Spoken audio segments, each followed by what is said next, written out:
Back dear students, हमारा typing test जारी है।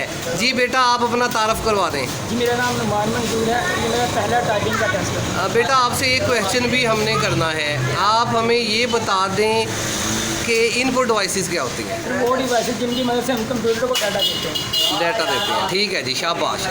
ठीक है बेटा लिखना स्टार्ट कर दें। आप नॉर्मल ही है और आपकी है होम रो।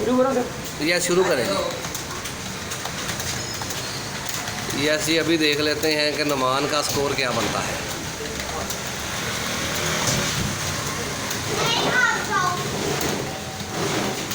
शाबाश,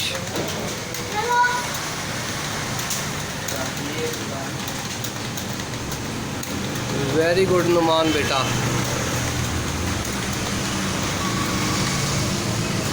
इसे हम करीब करके देखेंगे जी, ये है 75।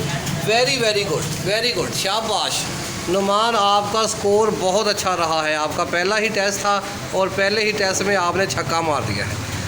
ठीक है जी, थैंक यू। इस हिसाब से आपके जो है वो पूरे 25/25 नंबर हैं। वैसे तो डायामीटर जो है वो 50 से ही शुरू हो जाता है, लेकिन आपके 75 हैं। थैंक यू बेटा।